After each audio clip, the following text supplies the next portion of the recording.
Shirley Ballas! Shell! Look, before we chat, I should say that Horrible Histories is available now on BBC iPlayer, and it even features an It Takes Two parody. I mean, it's like Kai all over again, what's not to love? Quarterfinals already. Can you believe it? Quarterfinals, here we go. Very, very excited. A moment's appreciation for those boots as well. Yes, check out those Look, boots. get the boot out, Shirley boots Ballas. just for you. Yes, we do. Right, Shirley, I've got you here. I've not got long, so I want to know everything that's going through your mind. Let's talk about Reece and Nancy first. They have been in that bottom two a fair few times now. What have they got to do this weekend to get the public on the side? Well, for me, last week was one of his best performances. So if he can keep turning in those kind of performances, this week particularly, I feel that he should be able to stay in. Again, it's the public, but the quality of the dancing definitely warrants a place, I feel. And Nancy's amazing as well. They're a great couple together, aren't they? Great team, great couple. He came out at the very, very beginning. He's very athletic. He can do the fast dances. But what he's proving to me is he can also do those beautiful slow dances. He's doing them ballroom and he listens lovely. and he loves it, and that goes a long way in my book. Well, let's move on to Dan and Nadia. They've got the different end of the spectrum with the public. They're through every single week. They're sailing through. What have they got to do to keep that momentum moving this weekend? Well, I feel Dan, you know, he's like that little seed in the plant pot, and he grew a stalk and he grew leaves, and now he's about to blossom. And every week he puts his heart and soul into it. He is your all-round beginner. He is representing the masses. And I think he's just got such a lovely disposition about the whole competition that the public warmed to him. Absolutely. I agree with you on that one. We need to move on to Rose and Gio, because as far as coupling up goes, what an amazing pairing these two are making. The public seem to love them. I know you judges seem to love them. What do they need to do to get through the quarterfinals? Well, first of all, it's a historic pairing. The chemistry is off the wall. I mean, Giovanni has put his best teaching skills forward to get this girl as far as I've said it since day one.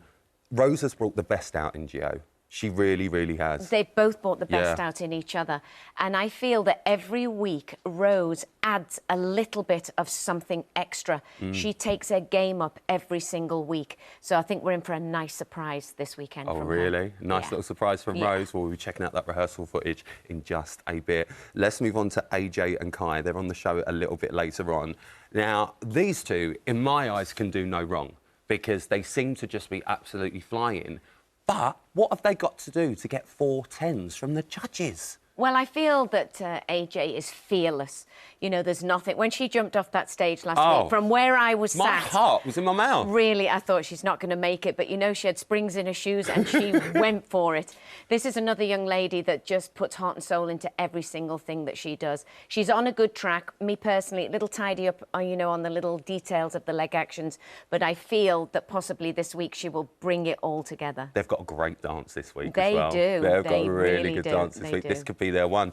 Let's move on to John and Jojo. They have topped that leaderboard 3 times now, more than any other couple. They're loving life. Again, another historical pairing for Strictly, 2 guys dancing together in this country. Because of that track record, 3 times at the top, do we think that they could potentially be finalists? Well, that's not my job to say. I would hope the public. It is the public at the end of the day. We are there to guide. We are only a guide. Please, please vote. It's very, very important. Because even though you think people are secure, I've seen it on shows throughout the world and through Strictly. If you don't vote, they can go off. They only have to get the wrong dance or be in the bottom 2 or make a mistake, and it... That's it. So, you know, if you love them, and we all love them all now at this game, nobody wants to see anybody go home. I have full faith in the public that they will pick the best couples to go through. Well, do you know what, Cheryl? You know how much I adore you. I absolutely love you.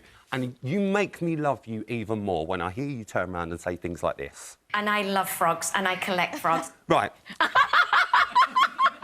No, I didn't. So you love frogs and you collect frogs. Why, darling? Well, when my brother passed, and it's his anniversary on Sunday, we decorated his whole place where he was resting with frogs. And my mother got me some butterflies. So we have frogs for my brother and butterflies that represent freedom for myself. So actually, that's a nice little I love you, Dave. So that's your tribute to David. Thank you. Well, I know that you love frogs, and I know you've loved frogs for a long time.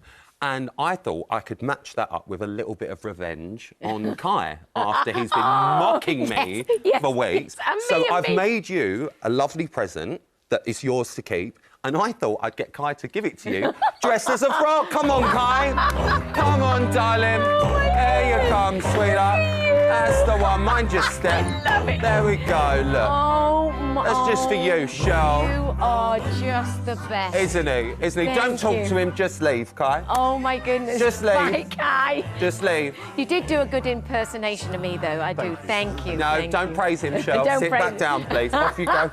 Take care. Take care, Kai. What a lovely boy. Oh, you have no idea how much this means, particularly, like I say, because his anniversary is coming up. I couldn't have wished for anything more Well, that beautiful. is exactly what we wanted to do for you. And if it you. makes its way onto the judging table tomorrow night, it's not the worst thing in the world. A bit of It Takes Two on the main show. Shirley, we adore you on the show. You know so we much. do. And we Thank can't you. wait to see you tomorrow night. It's the gorgeous Shirley Ballas, everyone. Mwah. We love you. Right, this weekend we're going to see 2 show-stopping performances from our professional dancers as they're going to be going all out for the quarterfinals. So let's take a little look at rehearsals for one of those numbers. This week, our group number is a beautiful love story, but there is a bit of a twist at the end. This group number takes place at a beautiful Christmas party where Oti's there having a wonderful time. Then Graziano enters the room. We're playing the role of 2 people who used to be together, madly in love with each other. And then at some point of the party, we happen to lock eyes. And we remember the amazing times that we used to share together through a dance. This number is being choreographed gorgeously by Jason Gilkison, and he's incorporated all these beautiful styles. Argentine tango with a little bit of rumba as well, lots of lifts that really enhance the story that we're trying to tell. I think my favourite part of the routine is when Oti actually runs up the stairs, over the chaise lounge, jumps into the air, into his arms. It's remembering all the great things about what that relationship was. All of a sudden we are dancing in a lovely way, and then we dance a group number again. And you can feel that, yes, we love each other, but it's not the right time. We're with different people, and it's just not meant to be. That's all for now. Tune in this weekend to see if love truly does conquer all.